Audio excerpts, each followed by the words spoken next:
चार तस्वीर सी का क्वेश्चन है कि ना सप्लीमेंट्री क्वेश्चन दो प्लीज जी यस सब सप्लीमेंट्री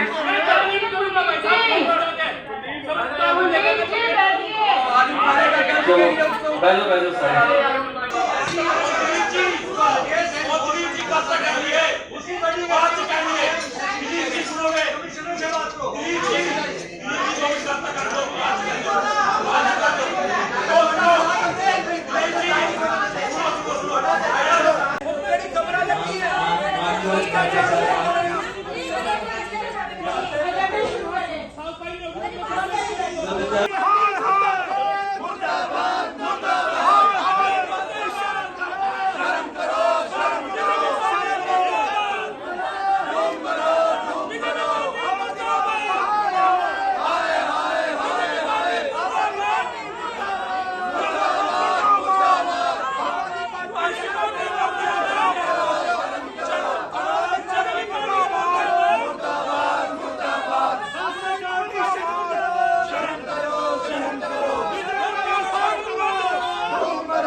रिश्वत मांगते हुए ये 20,000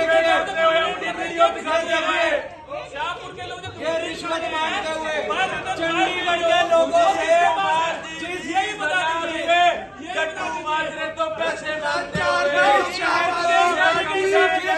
को छुड़ाने की बात करते हैं उस शहर से रिश्वत मांगते हुए देखो सारे तकरीबन डेवलपमेंट के एजेंडे सीगे मेरे ख्याल किसी ने ऑब्जैक्शन नहीं सी होना पर किसी चलो सब दी अपनी अपनी जो इंक्लूड विच करना चाहते इंप्लीमेंट करना चाहते जिमें गालिब जी ने भी कहा सीगा कि इन्फोर्समेंट का बहुत सीगा तो वाकई ये जो इन्फोर्समेंट का है ये इस तरह जल्दी सॉल्व नहीं हो सकता। मैडम ने बिल्कुल ठीक गल कही है कि साढ़े कोल एक तो उन्होंने जो पेनल्टी है वो वध सानू लवानी चाहिए तो जो मतलब एक FRI ये होनी चाहिए है FR तो ताकि ये जो इंक्रोचमेंट इन्नी बढ़ रही है इंस्पैक्टरों के खिलाफ बनती कार्रवाई बिल्कुल एक काउंसलर तो पूछ के अगर रोहित गुप्ता जी को शिकायत जाती है तो ये कार्रवाई होनी चाहिए है। जिमें राम दरबार का स्पोर्ट्स का होया तो गऊशाला बिल्कुल मैं इस फेवर च जो बेजुबान जानवर गऊशाला है वो साड़ी रिस्पोंसिबिलिटी बनती है तो हुण अगे गऊशाला का भी आएगा अगे रिपेयर मतलब जो भी उन्होंने असी करने हैं। एक स्टडी टूर का सीगा गोवा का सीगा तो वो भी बिल्कुल ये चीज़ां सानू जाके देखने देखो नॉर्मली जी गल असी किसी के घर जाने असी चीज़ देखते हैं फर्नीचर किमें बनया असी अपने घर भी बनावेंगे असी प्रैक्टिकली साढ़े भी देखो तेलंगाना वाले आए हैं छत्तीसगढ़ तो काउंसलर आए हैं बल्कि कानपुर जब मैं एक मेयर काउंसिल च गई उसे छत्तीसगढ़ के जोड़े ਕੀ ਨਾਂ ਸੀਗਾ ਉਹਨਾਂ ਦੇ ਮੇਅਰ, ਮੈਨੂੰ ਸਪੈਸ਼ਲੀ ਮਿਲ ਕੇ ਉਹਨਾਂ ਨੇ ਕਿਹਾ ਕਿ ਮੈਮ ਅਸੀਂ ਤੁਹਾਡੇ ਜਿਹੜੇ ਪਾਰਕ ਸੀਗੇ ਅਸੀਂ ਗਏ ਸੀਗੇ, ਤੁਸੀਂ ਦਿਖਾਏ ਸੀਗੇ, ਉਹਦੇ 'ਚ ਜੋ ਤੁਸੀਂ ਉਹਦਾ ਪਿੱਟ ਦਾ ਬਣਾਇਆ ਹੋਇਆ ਸੀਗਾ ਨਾ ਸਾਰੇ ਪਾਰਕਾਂ 'ਚ, ਉਹ ਅਸੀਂ ਆਪਣੇ ਛੱਤੀਸਗੜ੍ਹ 'ਚ ਉਹ ਬਣਾਇਆ। ਅਤੇ ਭੋਪਾਲ ਤੋਂ ਵੀ ਇੱਕ ਕਾਲ ਆਈ ਸੀਗੀ ਕਿ ਤੁਸੀਂ ਇਹ ਸਿੰਗਲ ਯੂਜ਼ ਪਲਾਸਟਿਕ ਦਾ ਮੈਮ ਜੋ ਸਬਜ਼ੀ ਮੰਡੀ ਜਾਂ 26 'ਚ ਹੈ ਤੁਸੀਂ ਸ਼ੁਰੂ ਕੀਤੇ ਆ ਕਿ ਥੈਲੇ ਬਣਾ ਕੇ ਲੇਡੀਜ਼ ਨੂੰ ਵੀ ਕੰਮ ਮਿਲਿਆ ਕਿ ਤੁਸੀਂ ਸ਼ੁਰੂ ਕੀਤਾ, ਸਾਨੂੰ ਬਹੁਤ ਵਧੀਆ ਲੱਗਿਆ, ਅਸੀਂ ਇੱਥੇ ਵੀ ਆਪਣੇ ਕਰ ਰਹੇ ਹਾਂ। ਤਾਂ ਬਹੁਤ ਜਿਹੀ ਚੀਜ਼ਾਂ ਹੈਗੀਆਂ ਜੋ ਅਸੀਂ ਜਾ ਕੇ ਸਿੱਖਦੇ ਹਾਂ ਅਤੇ ਸਿੱਖਣ ਨੂੰ ਮਿਲਦੀਆਂ, ਅਸੀਂ ਇੱਥੇ ਇਨਕਲੂਡ ਕਰਦੇ ਹਾਂ। ਬਿਲਕੁਲ ਹੁਣ ਇਹ 6 ਦਿਨਾਂ ਦਾ ਮੇਰੇ ਖਿਆਲ ਬਣਿਆ, 4 ਦਿਨ ਗੋਆ 2 ਦਿਨ ਬੰਬੇ ਦਾ ਬਣਿਆ। ਉਹ ਤਾਂ ਹੁਣ ਦੇਖੋ ਜੋ ਮਤਲਬ ਕਿ ਹੁਣ ਸਾਰੇ ਜਿਵੇਂ ਹੁਣ ਆਪ ਵਾਲਿਆਂ ਨੇ ਤਾਂ ਇਹਦਾ ਵਿਰੋਧ ਕੀਤਾ, ਉਸ ਹਿਸਾਬ ਨਾਲ ਮਿਲੇਗਾ, ਜਿੰਨੇ ਸਾਰੇ ਜਾਣਗੇ ਉਸ ਹਿਸਾਬ ਜਿੰਨਾ ਐਸਟੀਮੇਟ ਬਣੇਗਾ। ਹੁਣ ਇਹ ਤਾਂ ਪਤਾ ਨਹੀਂ, ਹੁਣ ਆਪ ਵਾਲੇ ਉਸ ਟਾਈਮ ਤਾਂ ਹੁਣ ਨਾ ਕਰ ਰਹੇ ਹਾਂ, ਹੁਣ ਬਾਅਦ 'ਚੋਂ ਕੀ ਡਿਸੀਜ਼ਨ ਲੈਣੇ ਆ। ਆਪ ਵਾਲੇ ਜਾਓਗੇ ਵੀ ਹੁਣ ਕਹਿ ਰਹੇ ਕਿ ਵਿੱਚ ਜਾਣਗੇ, ਬਾਕੀ ਉਹ ਸਭ ਦਾ ਦੇਖ ਕੇ ਐਸਟੀਮੇਟ ਬਾਅਦ 'ਚ ਅਸੀਂ ਕਿ ਜਿਵੇਂ ਬਣੇਗਾ ਐਸਟੀਮੇਟ ਉਹਦਾ। ਬਿਲਕੁਲ ਉਹ ਜਿਵੇਂ ਮੈਡਮ ਨੇ ਕਿਹਾ ਕਿ ਸਾਡਾ ਜੋ ਗਊਸ਼ਾਲਾ ਦਾ ਹੈਗਾ ਠੀਕ ਹੈ, ਉਹ ਕਾਫੀ ਕੇਸ ਹੈਗੇ, ਪਰ ਈਵਨ ਚਲੋ ਉਹਨਾਂ ਦੀ ਅਸੀਂ ਕਾਫੀ ਕੇਅਰ ਕਰ ਰਹੇ ਕਿ ਡੈਥ ਨਹੀਂ ਕੋਈ ਹੋਈ ਹੈਗੀ। ਬਾਕੀ ਜਿਵੇਂ ਕਿਹਾ ਸੀਗਾ ਨਾਲ ਦੇ ਬਾਰਡਰ ਪੈਨੇ ਆ ਉਹ ਸਾਰੇ ਇੱਧਰ ਛੱਡ ਦਿੰਦੇ ਨੇ ਗਾਵਾਂ। ਤਾਂ ਜਿਵੇਂ ਹੁਣ ਗਾਪੀ ਜੀ ਕਹਿ ਰਹੇ ਸੀ ਬਿਲਕੁਲ ਠੀਕ, ਮੈਂ ਸਹਿਮਤ ਹਾਂ ਕਿ ਸਾਨੂੰ ਕਮੇਟੀ ਬਣਾ ਕੇ ਉਹਦੇ 'ਚ ਉਹਨਾਂ ਦੀ ਜੋ ਵੀ ਸੈਂਟੀਮੈਂਟਸ ਹੋਣਗੇ ਉਹਦੀ ਰਿਕਾਰਡਿੰਗ ਅਸੀਂ ਕਰ ਲਾਂਗੇ। ਕਮੇਟੀ ਉਹੀ ਨਾ ਕੁਛ ਲੀਗਲ ਉਹਦੇ ਕਰਕੇ ਹਲੇ ਨਹੀਂ ਸੀ ਕਨਸਟੀਟਿਊਟ ਹੋਈ ਹੈਗੀ, ਹੁਣ ਉਹ ਕਮੇਟੀ ਮੇ ਬੀ ਇਸ ਮਹੀਨੇ ਐਂਡ ਤੱਕ ਬਣ ਜਾਏਗੀ, ਤਾਂ ਅਗਲੇ ਮਹੀਨੇ ਉਹਨਾਂ ਦੀ ਮੀਟਿੰਗ ਹੋ ਜਾਏਗੀ, ਉਹਦੇ 'ਚ ਜੋ भी ਇਹਨਾਂ ਦੀ बाकी जो प्रॉब्लम है वो सॉर्ट आउट हो जाएंगे। बिल्कुल, सुबह हम प्रोटेस्ट कर रहे थे, हमने सारे काउंसलर साहबान पहुंचे थे। सुबह हमने यही कहा था, लाइन कंपनी है जिसमें टांग का है लड़का, उसकी डेथ हुई थी, बहुत ज़्यादा शोषण हो रहा है। लाइन कंपनी एक ऐसी कंपनी बनती जा रही है जो चंडीगढ़ पे हावी होती जा रही है। जितने भी लोग हैं बहुत ज़्यादा परेशान है। सफाई कर्मचारी दिन ब दिन परेशान होते जाते हैं, सुबह से लेकर रात तक बेचारे काम करते हैं, लेकिन जब वो अपना मेहनताना मांगते हैं तो ये टाइम पे उनको सैलरी नहीं मिलती, तो उनको गलत स्टेप उठाना पड़ता है। वो अपने घर का खर्चा ना चलाने की वजह से सुसाइड कर रहे हैं। नहीं, हम इसके अगेंस्ट है। हम ये चाह रहे थे, इंदौर नंबर 1 सिटी है, तो हम चाह रहे हैं, अभी आम आदमी पार्टी ये चाह रही थी कि गोवा की बजाय अगर हम इंदौर सिटी में जाएं तो वो बेहतर रहेगा, क्योंकि अब हम 66 रैंक में आ गए हैं, वो हमसे बहुत बेहतर हो गए हैं। हम वहाँ पे जाएं, कुछ सीख के आएँ और चंडीगढ़ को फिर से हम 1 नंबर पे लेके आ सकते। पर ये मेरे हिसाब से थोड़ा सा और ऐड हो जाएगा, क्योंकि अब बॉम्बे भी जा रहे हैं तो इसको 6 दिन का कर रहे हैं, तो जो भी कॉस्ट आएगी वो तो पता चल जाएगा। बट आम आदमी पार्टी इस चीज़ का अपोज कर, इसीलिए हम आम आदमी पार्टी इसीलिए अपना स्टैंड यहाँ पे ले रही है। जब हमने पिछले टूर किए, जितने भी अभी तक स्टडी टूर्स हुए हैं, उसकी आउटपुट क्या निकली है, क्योंकि ये पैसा हमारा नहीं है, ये जनता का पैसा है। तो आम आदमी पार्टी नहीं चाहती, हम उनमें से ही आए हैं, हम भी आम आदमी पार्टी हैं, हम नहीं चाहते किसी का 1 रुपया भी वेस्ट हो। अगर इनको इंदौर लेके जाते तो हम बिल्कुल जाते, हमारी आम आदमी पार्टी बिल्कुल जाती, क्योंकि वहाँ बहुत कुछ सीखने के लिए था, ताकि हम आके उस चीज़ को डेवलपमेंट कर सके और शहर को 1 नंबर पे लेके आ सकें। उसके लिए हमने अभी टेबल एजेंडा दिया है मैम को। अभी लंच के लिए ब्रेक हुई है, क्योंकि बहुत ज़्यादा एजेंडेस थे, तो अभी आफ्टर लंच हमने मेयर मैम को सबमिट किया है अभी लाइन कंपनी को, जो इसका टेंडर है उसको कैंसिल किया जाए, इसको नए सिरे से किया जाए, क्योंकि लोगों का बहुत ज़्यादा शोषण हो रहा है। सफाई कर्मचारी बहुत परेशान है, 1-1 हज़ार रुपये के लिए उनके घर पे खाना नहीं है, सिलेंडर नहीं है, इनको 4-4 महीने सैलरी नहीं मिलती। तो आप खुद सोचिए, गरीब बंदा है, वो 10-12 हज़ार रुपये में अगर गुजारा कर रहा है, तो उसके पास इतना पोटेंशियल नहीं है वो 3-4 महीने अपने परिवार को सर्वाइव कर सके। उनके पास ट्यूशन बच्चों को पढ़ाना है, उसके लिए फ़ीस नहीं है। जब वो अपने मैनेजर से मांगते हैं, फ़ोन करते हैं, वो उनका फ़ोन नहीं उठाते, उनका बहुत बुरे तरीके से शोषण हो रहा है, और आम आदमी पार्टी इसके बिल्कुल खिलाफ है। लाइन कंपनी जल्द से जल्द इसका टेंडर बदलना चाहिए। ये बिल्कुल निराधार है, उनको मुद्दे चाहिए, क्योंकि हम अच्छा काम कर रहे हैं, पब्लिक हमसे बहुत खुश है। 24 का इलेक्शन आने वाला है, लोग बहुत ज़्यादा पॉजिटिव हैं आम आदमी पार्टी को। मेरे को पूरी उम्मीद है इस बार आम आदमी पार्टी का MP बनेगा, और अगले साल हम मेयर भी अपना बनाएंगे, इस बात की मेरी गारंटी है आपको। देखिए, कॉरपोरेशन के अंदर एक एनफोर्समेंट विंग जो विभाग है, जो चेकिंग करता है पूरे चंडीगढ़ के अंदर कि क्या इलीगल एक्टिविटीज़ हैं या कौन सी रेडी फड़ी या इलीगल चीज़ जो लगी हुई है, उसके बारे में जो यहाँ के इंस्पेक्टर्स हैं, यहाँ इनका रवैया इतना गलत है। एक तो ये करप्ट है और अपने आप को दिखाते बहुत सही है। एक्चुअली जो मेरी वार्ड है सेक्टर 11, 12, 14, 25 वार्ड नंबर 13, उसके अंदर कम से कम 150 रेडियाँ इलीगल लगी हुई है। लीगल रेडियो से ये हफ्ता वसूली करते हैं, और हफ्ता वसूली ऐसे करते हैं कोई आम आदमी उसको पकड़ नहीं पाएगा, कोई नॉर्मल काउंसलर भी उसको नहीं पकड़ पाएगा, इतनी प्रोफेशनल तरीके से करते हैं। हर 20 रेडी या 15 रेडी का एक इन्होंने सरदार बना रखा है, एक जो मुखिया है, वो मुखिया पैसे कलेक्ट करता है उन 15 रेडियो से और इनको प्रोवाइड करता है। इनके आप हाल चाल देखेंगे, इनके पास 50-50 लाख की गाड़ियाँ हैं, इनका आप रहना सहना देखेंगे, आप कह नहीं सकते कि नॉर्मल कर्मचारी है। और जब आप इस चीज़ के खिलाफ आवाज़ उठाते हैं, आप जब लोगों को बोलते हैं कि लीगल शहर 66वें नंबर पे आ गया सफाई में, हम किसी वेंडर के खिलाफ नहीं है, जो लीगल वेंडर है उसके हक में है, पर ये नहीं है कि एक वेंडर के 5 भाई और या उसकी पूरी रिश्तेदारी मिलकर 10 जने काम करेंगे, इससे शहर खराब होता है। यही हाल हुआ। हमने आवाज़ उठाने की कोशिश करी, बोले बट जो एनफोर्समेंट के इन्वेस्टर थे उन्होंने क्या किया कि जितने लोगों को इकट्ठा करके उनको बोला कि आप एक मुहिम चला दो, भी गरीब को तंग कर रहे हैं, बट ऐसा नहीं था। पैसे भी ऑफर किए गए कि आप लाख रुपया 1.25 लाख रुपये महीने लें लोगों की तरफ से, बट हम ऐसी कोई हम ऐसा गलत काम करने आए ही नहीं है, हम जनता की सेवा करने आए हैं। 17,500 रुपये हमें अलाउंस मिलता है, और जो अफसर मिलता है इनको 1-1 लाख रुपये नौकरी के मिलते हैं। तो हम बोलते हैं कि 17.5 तो हमारे तेल का खर्चा भी नहीं पूरा होता, फिर भी हम ईमानदारी से राजनीति को लोगों की सेवा समझते हैं, और ये लोग हमें प्रेशराइज करके कोशिश करते हैं कि इनकी आवाज़ को दबाया जाए। तो ऐसा वाकया हुआ था। और एक और वाकया हुआ था, एनफोर्समेंट के इंस्पेक्टर राजेश जी हैं, वो अपने आप को समझते पता नहीं क्या है, वो अपने आप को सबसे बड़ा आदमी समझते हैं शायद शहर का, वो पार्शली रेड मारते हैं। जो आपका जानकार है, उनका जानकार है, उनको रेड नहीं मारेंगे, जो अननोन है रेडी वाले या कोई भी, उनको रेड मारेंगे।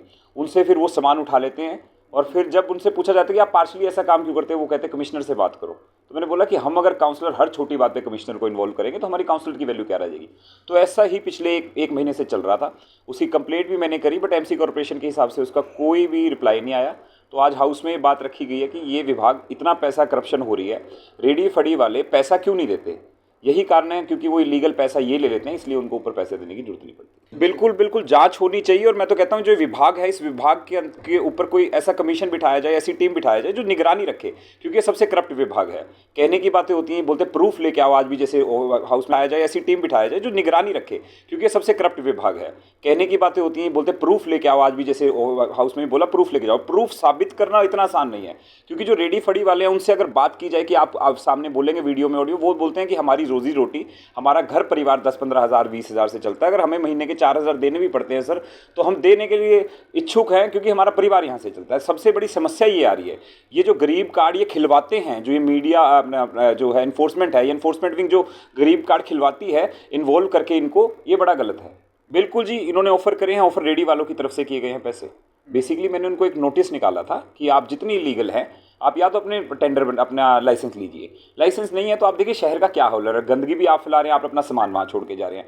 तो इस इंस्पेक्टर ने उनको मेरे पास भिजवाया लोगों को कि आप इनको ऑफर कीजिए पैसा, क्योंकि चाहते हैं, सोचते हैं कि हर काउंसलर पैसे चाहता है, ऐसी बात नहीं है। हम शहर का भला चाहते हैं। अगर किसी से 10 रुपये भी लेंगे, पूरे शहर में ढिंडोरा पिट जाता है। हम तो साफ छवि के नेता, ना तो कभी आज तक 10 साल के इतिहास में किसी से पैसा लिया है, ना आगे लेंगे। तो यही बात सामने रखी थी। और दूसरी चीज़, सबसे बड़ी बात, जहाँ पीजीआई के सामने लंगर लगता है, ये लंगर को भी वहाँ पे भी चलान काट रहे हैं, लंगर के तो ये चलान काट रहे हैं, उधर से रेडी फड़ियों वालों से कुछ उनको प्रिविलेज करते हैं, उनको ये पैसे लेके उनको वहाँ खड़े होने देते हैं, और वो भी रेडी वालों के कहने पे लंगर वालों के चलान कटे हैं कि आप यहाँ लंगर ना लगाए, क्योंकि रेडी फड़ी वालों को पैसे में दिक्कत आ रही है। तो इस तरीके की प्रॉब्लम शहर में चल रही है, और ये आज हमने उजागर करी है। होप सो इसका सोल्यूशन कॉर्पोरेशन हाउस या मेयर साहिबा या कमिश्नर साहिबा जल्दी से जल्दी निकालेंगे। बेसिकली मेरी वार्ड के अंदर 75% एरिया यूनिवर्सिटी पीजीआई पैक, वो ऑटोनोमस बॉडी है, इंडिपेंडेंट बॉडी है, कॉर्पोरेशन के अंडर नहीं आता।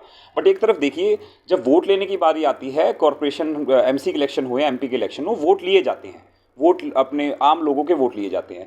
ऊपर से वो लोग हमें बोल रहे हैं कि हमारे वोट आप ले रहे हैं, बट आप रिटर्न में हमें क्या दे रहे हैं। यूनिवर्सिटी फाइनेंशियल क्राइसिस के अंदर है, ना पंजाब गवर्नमेंट सपोर्ट करती है, ना सेंट्रल गवर्नमेंट सपोर्ट करती है। प्रॉपर्टी टैक्स यूनिवर्सिटी की बिल्डिंग से मांगा जा रहा है, यूनिवर्सिटी के लोगों से, यूनिवर्सिटी अथॉरिटी से प्रॉपर्टी टैक्स मांगा जा रहा है, बट बदले में हम वहाँ पर एक झूला भी नहीं लगवा सकते। ये कैसा रूल है? आप ले तो वहाँ से रहे हैं, बट हम रिटर्न में कुछ नहीं दे रहे। अच्छा, ये रूल बोलते हैं कि यूनिवर्सिटी के अंदर कुछ नहीं कर सकते, मलेरिया की फॉगिंग की टीम भेज देंगे, बट वहाँ अगर कुछ प्रोवाइड करना हो, डस्टबिन देने हो, या सैनिटेशन हो, या सड़क, बिजली, पानी, रोड, कुछ काम हो, उसमें बोल देते हैं कि हमारा हाथ नहीं है। तो ये ऐसा रूल है कि या तो अगर आप उनके वोट ना लीजिए, अगर वोट लेते हैं तो उनको कोई ना कोई फैसिलिटीज़ प्रोवाइड कीजिए, ताकि वो भी शहर का अहम हिस्सा है। डॉक्टर्स रहते हैं पीजीआई में, जो कितने स्टेट के लोग वहाँ पर आते हैं और अपना इलाज करवाते हैं। क्या हम उनको ये सुविधाएं दे रहे हैं जो लोग हमारी सेवा करते हैं? यूनिवर्सिटी प्रोमिनेंट यूनिवर्सिटी है, जहाँ से मनमोहन सिंह जैसे देश के प्रधानमंत्री निकल के गए हैं। पैक के ऐसा इंस्टीट्यूशन है जहाँ से इतने बड़े बड़े इंजीनियर निकल के गए हैं, बट देते रिटर्न में हम उनको क्या है? कुछ भी नहीं। तो मैं यही चाहता हूँ कि ये सबसे अलग और प्रोमिनेंट वार्ड है शहर की, इस वार्ड का ध्यान रखा जाए, और इस वार्ड के साथ कोई गलत चीज़ ना हो कि लोगों का कॉर्पोरेशन से या इस इलेक्शन सिस्टम से विश्वास उठ जाए कि आप वोट लेना होता है, बड़े बड़े वादे कर देते हैं, बोल देते हैं कि कुछ ना कुछ लेकर आएंगे, बट वोट के बाद कोई संभालता नहीं। बिल्कुल बिल्कुल बिल्कुल मैंने बता दिया है कि अगर ये हफ्ते 10 दिन के अंदर कुछ नहीं होता तो मैं यहीं प्रोटेस्ट करने वाला हूँ, एजिटेशन करने वाला हूँ। क्योंकि देखिए अगर कोई प्रशासन हमारी बात नहीं सुनता, एक ही हथियार है हमारे पास अपनी बात सुनाने का, कि हम एजिटेशन करेंगे कि आप हमें बताइए कि आप ऐसा क्यों नहीं कर सकते। नए से नया रूल, कोई यहाँ पर कोई बड़ा नेता आता है बाहर से तो ये पैसा, इतना पैसा आ जाता है कॉर्पोरेशन के पास, कहीं से भी खर्च देते हैं, सड़कें रेनोवेट हो जाती हैं, कुछ भी हो जाता है। पीछे अमित शाह जी आए थे, उनके 2-3 दिन का ही इतना पैसा इन्होंने खर्च कर दिया। क्या वही पैसा डेवलपमेंट में नहीं लग सकता लोगों की? जब कोई नेता आता है कॉर्पोरेशन के पास पैसा आ जाता है खर्चने के लिए, बट आम लोगों की डिमांड पूरी करने के लिए पैसा नहीं होता। तो मेरा यही एक सवाल है कि लोगों को भी उतना ही महत्वपूर्ण समझिए, किसी के ओहदे या किसी की पोजीशन देख के लोगों को ऊंचा या छोटा बड़ा नहीं समझिए, क्योंकि सब बराबर है।